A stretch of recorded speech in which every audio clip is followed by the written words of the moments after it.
or not?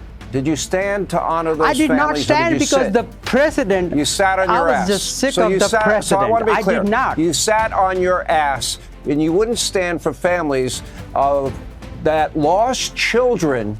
A 12-year-old girl raped and murdered, and you couldn't stand for them because you were playing politics.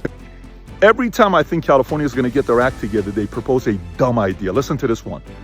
Just a few weeks ago, they went and filed with the Attorney General to be on the ballot of 2026 in November. They need 875,000 votes by spring of 2026, and this is what the bill is. They want to tax billionaires 5% of their entire net worth. Cash, paper, they don't care. They want to be able to get you to pay 5% of your entire net worth if you live in California as of 1/1/2026, which is in a week from now, causing a lot of people to say, I'm leaving. Some are privately thinking about doing, some are publicly announcing, and some of them haven't made a decision yet, and some of them probably are not going to leave. But here's the reality of it. Some are going to say, Pat, 5%, this is not going to pass. Are you kidding me? This is another one of these fear porn. Perfect. Let's look at the measure. Maybe you're right. California's population is 40 million people. Only 199 billionaires. This only impacts billionaires. It impacts them negatively in a major way. So you're saying you don't think they're going to get 875,000 people to want this by spring of 2026? That's nothing. How many of those 40 million people, not the 199, the 40 million people, you think care about the 5% billionaire tax? They don't care about it until those billionaires leave to Texas, to Florida, to Tennessee, to Nevada, or somewhere else. And you sit there like, but what did it, maybe they're going to spend this money on something good. You know what they want to spend the money on? You ready for this? They're thinking they're going to raise about $100 billion. Of the $100 billion they raise, they want to give $90 billion of it towards health care in California, as if they have figured out how to do it. And they want to give $10 billion of it to education, as if they've figured out what to do with education. At least if they were doing something right, maybe you could say, all right, they're doing something right, we should support it. They're not. So what's the point here? Very basic thing to be thinking about.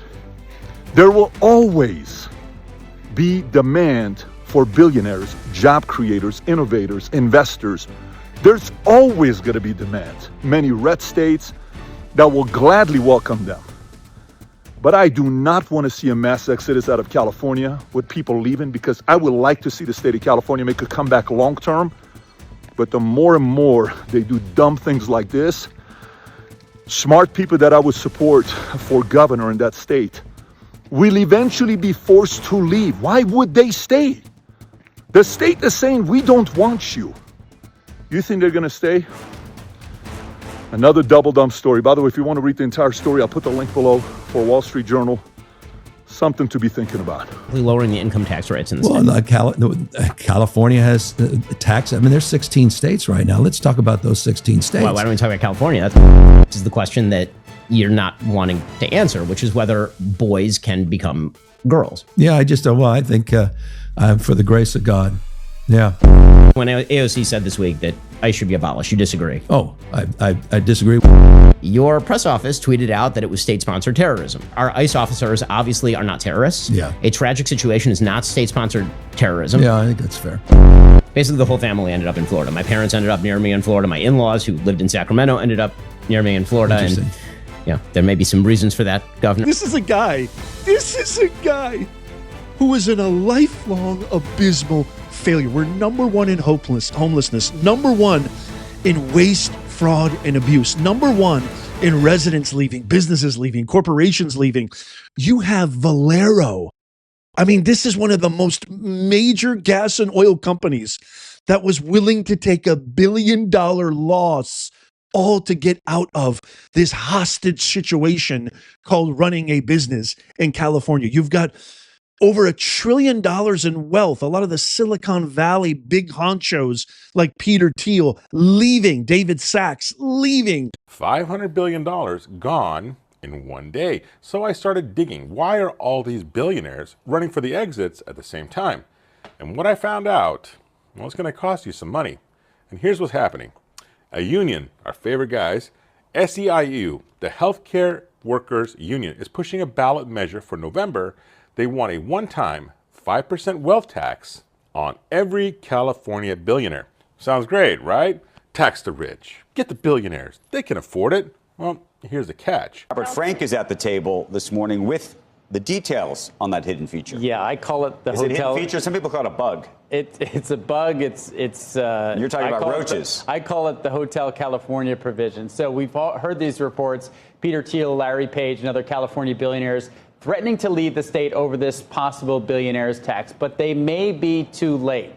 They made it retroactive to January 1st, 2020. That was 10 days ago. So even if this thing doesn't get voted on until November, if you were a California resident on January 1st, you owe. Most billionaires didn't even hear about this until December. Most people in California first heard about this in December, so it means they would have only had a few weeks to do all these things and actually get out in time. They had a few weeks to move their entire lives, homes, doctors, bank accounts, cars, country clubs, businesses, or get hit with a bill for billions of dollars. Larry Page is worth about $270 billion. 5% of that is $13.5 billion due to California. Larry Ellison, $192 billion. His bill, $9.6 billion. So what do? They ran. New reporting shows that at least half a dozen billionaires have already left the Golden State. Up to 20 more could be packing their bags as a proposed 5% wealth tax remains on the table. The latest, Google co-founder Larry Page is headed to Miami, Florida. Peter Thiel, Larry Ellison on the move to red states like Texas and Florida. And here's where it gets real for you and me. You see, Sacramento doesn't stop spending when billionaires leave. They can't stop spending. They're addicted to it. Right now, the top 1% of earners in California pay 40% of all state income tax. The top 1% of income earners generate 40% of the income tax revenue in California already. 40%. When those people leave, that money doesn't magically appear somewhere else. It comes from you. San Jose Mayor Matt Mahan, a Democrat, said it this week. I think that the unintended consequence is likely to be fewer high-paying tech jobs, less economic opportunity, and in the long run, I think it's likely to lead to more of a burden on middle-class families because the state will have to turn to them as we lose billionaires and they relocate their companies out of state. The Democrat said that. He also said the damage is already being done because here's what people don't understand. The billionaires, well, they're fine. They got planes, they got lawyers, they got accountants who moved their stuff to Miami in 72 hours. You know who can't leave? You. The guy with a mortgage, the family with kids in school, the small business owner with a lease. You're the one who's stuck here when the tax base disappears. In Sacramento, they don't cut spending. They never cut spending. They just find new people to tax. Guess who the new person is? That's you. Now, the union pushing this thing, they say it's for healthcare and schools. 90% for healthcare, 10% for K-14 education, and food assistance. Sounds nice, right? Let me ask you something. California spends more per pupil than almost any other state in the country, and we rank 37th in education. 37th. You want me to give you more money for something you already suck at? Healthcare. Well, we just passed Measure A in the Bay Area, another tax increase. Why? Because we were short on emergency room funding. Where'd that money go? I'll tell you where it goes. It goes to health care for people here illegally. It goes to food programs. It goes to what I call fake college programs. It goes to NGOs. It goes to private groups with nice-sounding names who get fat contracts and deliver nothing. It's the same scam, different name, different year. And here's the kicker. The federal government just estimated that California has $20 to $30 billion in fraudulent unemployment claims. Estimate that we've had $20 to $30 billion in fraudulent unemployment claims. Exposed by the Minnesota scandal, under investigation right now. We're sitting on top of one of the biggest fraud cases in American history, and they're asking for more money? They haven't even figured out where the last batch went, and they want another $100 billion? Get out of here with that. Now, let's talk about who's pushing this. Well, it's not the politicians. They're too smart for that. Gavin Newsom, no, he came out against it and said, it's going nowhere. Ro Khanna, well, he's dancing around it, won't put his fingerprints on it because they know it's toxic. They know it'll blow up in their faces. So who does the dirty work? The unions. SEIU, Service Employees International Union. Steve Hilton just exposed this in his interview with Carl DeMaio. A Democrat legislator told him, and I'm paraphrasing, "I agree with you on housing reform, but I can't support it publicly. The unions would hate it." Then the guy waved his arms around and said, "The unions run this place. The unions run Sacramento. They put politicians in office. They fund campaigns. They write the ballot measures. And when those politicians need money but don't want the blame, the unions step up and they do the dirty work." So that's what's happening right now. SEIU puts this on the ballot. It passes. Politicians get the money, but they didn't raise your taxes. The voters did. It's a scam. It's always been a scam. And you know what the union leader said when people warned her that billionaires would leave? You know, there are always these kind of chicken little arguments whenever there are tax policies like this being proposed. And when we look at real life examples of these kind of tax policies, none of that ever materializes. Chicken little. Larry Page just spent $173 million on Miami real estate, and she's calling it Chicken Little. They think you're stupid. So let's name names. Let's put faces to this. Larry Page, Google co-founder, net worth $270 billion, just bought $173 million in Miami real estate. He's gone. Sergey Brin, another Google co-founder, moved 15, count them, 15 LLCs out of California in December. He's gone. Larry Ellison, Oracle co-founder, sold his $45 million San Francisco home. His primary residence is now in Hawaii and in Florida. He's gone. Peter Thiel, PayPal co-founder, opened offices in Miami, put out a press release specifically saying he's established residency in Florida. David Sachs, Kraft Ventures, moved to Austin, Texas in December. He's gone. And Chamath says $500 billion in net worth left on January 1st alone. That's not a threat. That's not maybe we'll leave. They're gone. And they took their companies with them. Oracle moved its headquarters to Texas. SpaceX left California. Those aren't just rich guys on planes. That's thousands of jobs. Engineers, accountants, assistants, contractors, the coffee shop that served their office, the dry cleaner, the restaurants. When a billionaire leaves, they don't leave alone.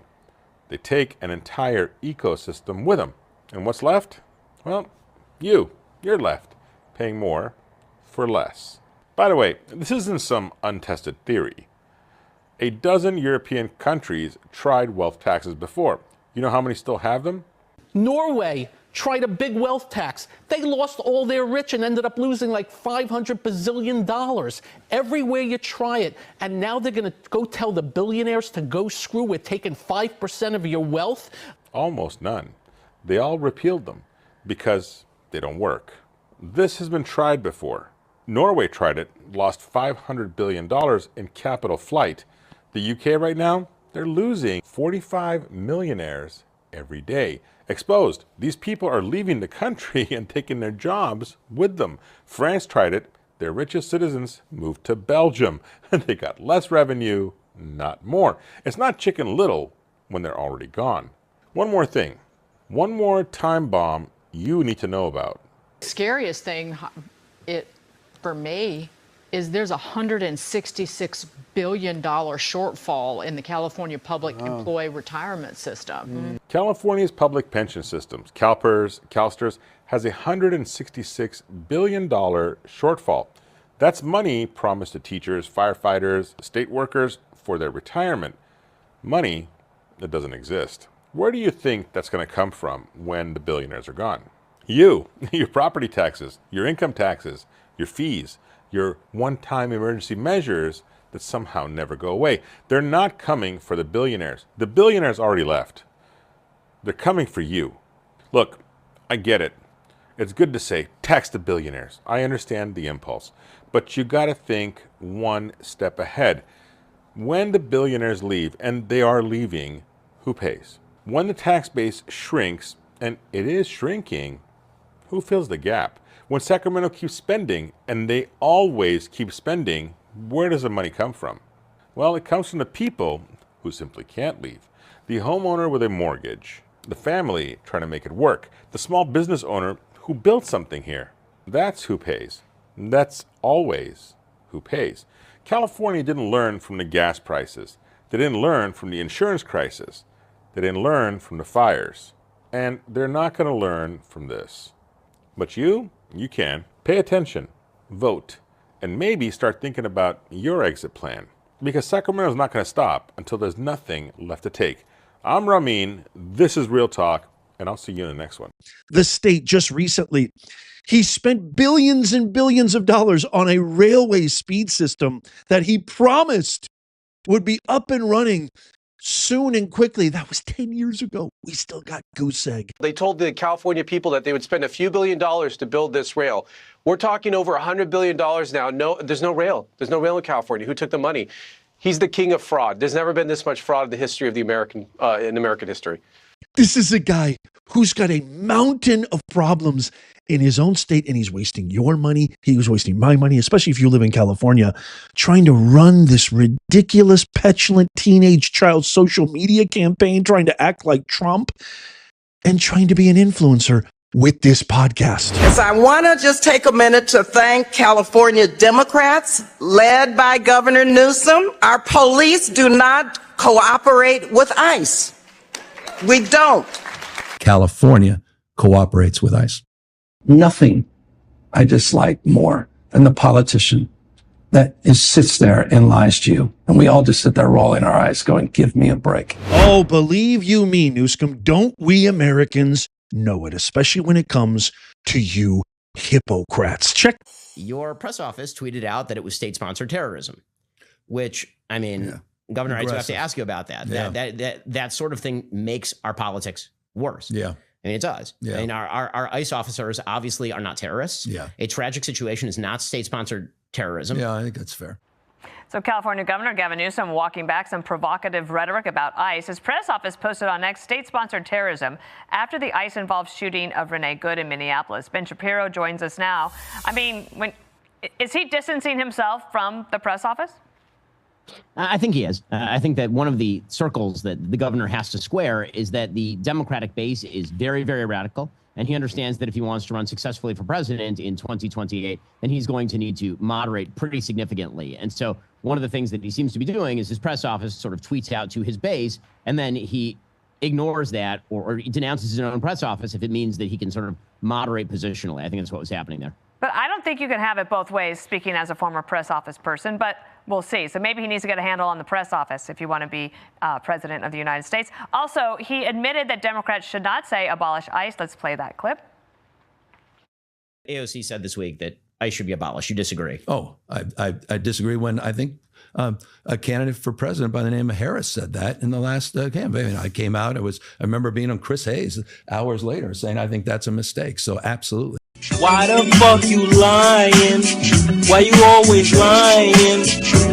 Oh my God, stop fucking lying. Women screaming because they're being taken away by people with masks that refuse to provide IDs in unmarked cars in the middle of the day, in the middle of the streets, without any arrest warrants, without any criminal history, desperate just to provide medication to their young children, just being disappeared in the United States of America. You've got 4,000 military wasting hundreds of millions of dollars. Military that are not working in our parks and playgrounds. They've taken National Guard that are teachers that are supposed to be teaching summer school.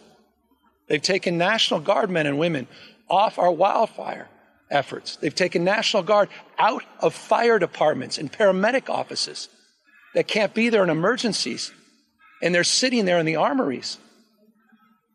Pure theater, doing nothing. All right, buckle up tonight. A Hannity shootout moments away. This time, Democratic Congressman Sri Thanedar will join us before his time in politics. Congressman Thanedar had a lucrative career as an entrepreneur in the chemical industry after immigrating to the U.S. from India. There is no doubt that Thanedar is living the American dream. But for some reason, until recently, he was a card-carrying member of the Democratic Socialist Party. You know, the party that detests capitalism capitalism and our way of life. The group previously called for the U.S. Senate to be abolished and even wants to toss the U.S. Constitution and start all over again, tweeting, quote, how do we get a new Constitution? Will it take a revolution or, to rewrite it? The same Constitution that Congressman Thandahar swore an oath to support and defend. But according to the congressman, it's President Trump that violated his oath. Just 3 months into Trump's second term, Thandahar filed articles of impeachment against the president over the deportation, get this, of suspected gang member, wife beater, illegal immigrant Kilmar Abrego Garcia. Take a look. In this country, we have presidents, not kings. That's not just misconduct, it's impeachable misconduct. This isn't leadership, it's tyranny. If we let this stand, we are saying the president is above the law, that the United States Constitution is optional. I won't be silent, and I'm calling on all my colleagues, Democrats, Republicans, and independents, to stand up with me. Enough is enough. Donald J. Trump must be impeached. Now, he also wants to impeach almost everyone else in the administration, but tonight he's moved on to a new target. Take a look. ICE is totally out of control, and this week I intend to introduce a bill to abolish ICE. What? This is my firstborn and only son, Ronald da Silva, 29 years old. And what the press, what the media usually don't talk about is real family separations, because what separates me from my son is 6 feet of dirt in a coffin. I cannot travel anywhere to hug my son or to hear him say, I love you, Mommy, like he used to. So sorry, especially this time of year. You were at that hearing with Secretary Newsom yesterday, and as she came out, she was surrounded by protesters who were yelling at her. And in the middle of all of that, you went up and gave her a hug. I just want to show the video here for a second. There's nothing worse than someone who uses a baby as a political tool while taking babies away from the family. You cannot use a baby as a political tool while you take away the rights of families. How dare you? How dare you? How dare you? So you could hear them yelling at her, obviously, and what a juxtaposition, you there in the middle of it, going up and giving her a hug. What were you thinking in that moment of what was going on just outside of the halls of Congress? It was a circus. The whole thing was a disgusting circus. We need to make ICE go away. We do not need the murderers. We do not need this paramilitary organizations, members on our street terrorizing U.S. citizens, terrorizing moms, terrorizing our children. The killer of your son, a man named Luis Gonzalez, was found. He was prosecuted. He was put in jail. He was subject to an ICE detainer, and he was deported back in 2019 during the first Trump administration, back to Mexico. Are you sure that in the last 4.5 years he did not re-enter the country? No. I have no guarantee, and I'm trying to find out if he has returned, because his family still lives in El Monte, where my husband was a deputy chief of police, where my son was killed, and most likely he is back. You know, and another thing that I wanted to bring up is how broken our judicial system is. When we were in court to sentence Luis Humberto Gonzalez, the judge pled with him 3 times to take a plea bargain. He was going for first-degree murder, 45 to life, or second-degree, 25 to life. And he ended up begging him 3 times. You can pull the transcripts at Pomona Superior Court. He begged him 3 times to take a plea bargain, and he got voluntary manslaughter, 11 years plus 10 years for using a firearm, and even the 21 years got reduced to about 17 and a half, and he got released a year early. This is a slap in the face. It adds to our pain, to our suffering, to our desperation, because the fact is, I have a life sentence. We all have a life sentence of pain and grief. All right, just to recap, Thandahar wants to impeach Trump over the deportation of illegal immigrants, abolish immigration and customs enforcement, and to top it all off, he also voted against the bill mandating the deportation of illegal immigrants convicted of sex crimes. That's a bill that passed the House with bipartisan support. And despite dedicating so much time, effort, energy, publicly supporting illegal immigrants, well, Thanadar has made little to no effort ever mentioning any of the victims of criminal illegal aliens, including those Americans victimized in his own state. And anyway, here to respond, Michigan Congressman Shri Thanadar is with us. All right, just to be clear, the president's joint session speech when he honored the family of Laken Riley, murdered 24-year-old nursing student, murdered by an unvetted illegal immigrant, and honored little Jocelyn Nungary's family, brutally raped and murdered a 12-year-old girl. Did you stand? Did you give honor to that family that lost so much? Look, Sean, thanks for having me. I don't need the thanks. Did you stand or not? Did you stand to honor those families? I did not stand because the president. You sat on your ass. I was just sick of the president. So I want to be clear. I did not. You sat on your ass, and you wouldn't stand for families that lost children. A 12-year-old girl raped and murdered, and you couldn't stand for them because you were playing politics. Is that right? I want this audience to know. Look, I would not stand for this president. I would not stand for this president. He was lying. You weren't standing for them. You were standing for the families that lost little girls that were murdered by the illegal immigrants that you want to remain in the country. Is that true or false? Look, this president was using a tragedy. I'm not talking about it. Riley's death. What about those families? Have you ever picked up a phone? Because there are thousands of Americans that have been murdered and raped and victims of violent crime. Have you ever spoken to any? Victoria, I do want to ask you about these new numbers out of Harris County, which includes Houston, where 1 in 10 inmates in the prison system are wanted by ICE, which means they're here illegally. When you hear those numbers, given the fact that what happened to your son, what do you think? It makes me angry. It really does. And I don't want to feel angry. I don't want to feel bitter. All I want is justice for Ricardo. Because it's like I said before, I didn't ask to be mourning and grieving my son. Ricardo didn't ask to be murdered. And especially, period, whether you're illegal, whether you're not illegal. But definitely we have to do something about a cross imbalance at the border. It's ridiculous. I get it. You're fleeing from a country that's full of poverty, full of violence, full of gang, poor healthcare system. You know what? We have those issues here in Texas. We have those issues here in the United States. So what gives you the right to come and burden us more? And mind you, I'm a Mexican American. My father's from the state of Guanajuato, so I get it. Not everybody that comes here is a bad person, but we do need to know who you are and what are your intentions. My baby, as you can see, his smile now is what keeps his mom going. And I will fight. He's not here to fight his fight, but I will. I will be Ricardo's voice to the very end. Have you ever called them to offer your condolences? Name one family. Name one family.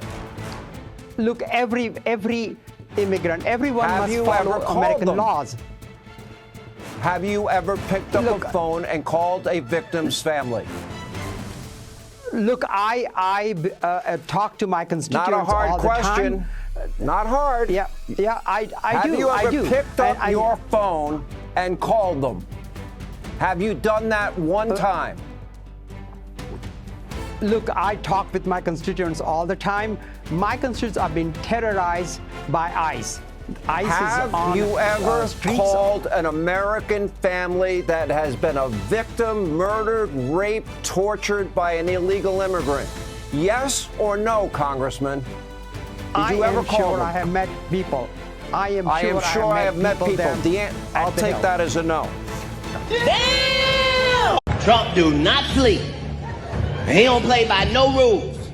You say, will your president be awake at 3 o'clock in the morning to answer the phone if it rings? Shit, yeah, our president is up. Our president is a vampire. That motherfucker sent 23 tweets at 12:30. What the fuck is you talking about?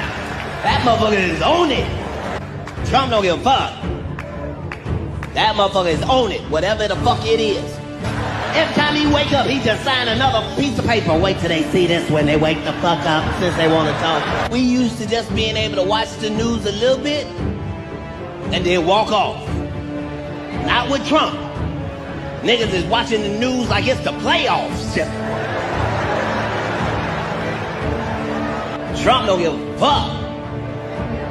Trump don't follow nobody's rules. The president is supposed to be at the White House. Our president is wherever the fuck he wanna be. When it's time to go, you can choose how. You can wait for enforcement, or you can leave on your terms. The CBP Home app lets you self-deport with dignity, directly and securely. Don't wait. Decide how it ends. Crying harder, crying harder. Trump is your president. Crying harder, crying harder. Trump is your president.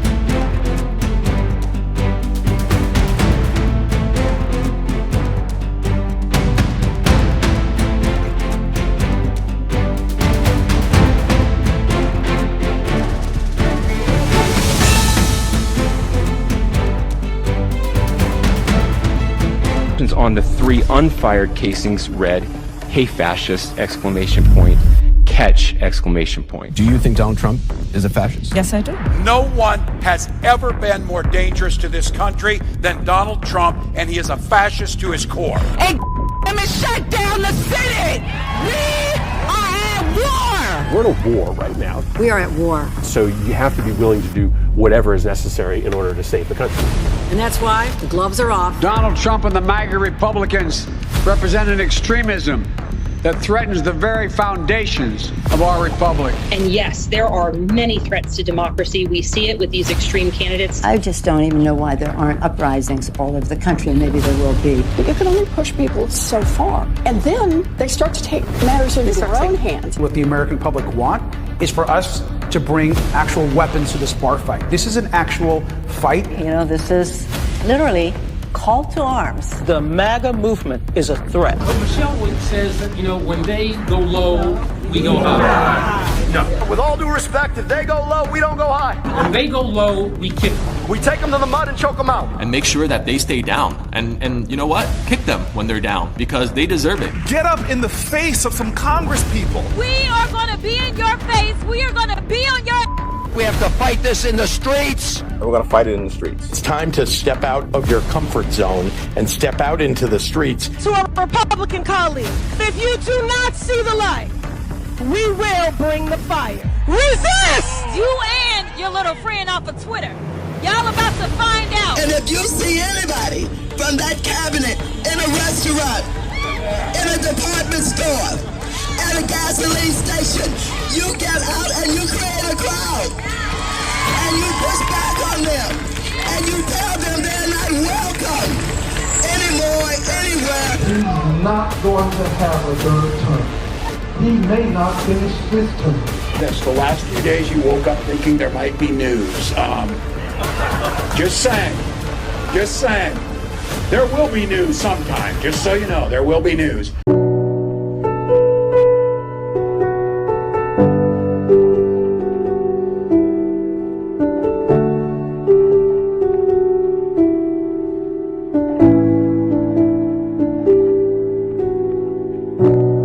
I want to be remembered for courage for my faith. That would be the most important thing. Most important thing is my faith in my life.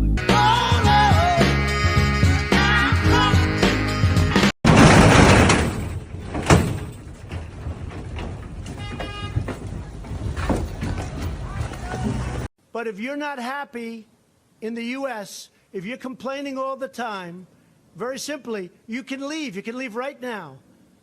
Come back if you want. Don't come back. It's okay too. But if you're not happy, you can leave.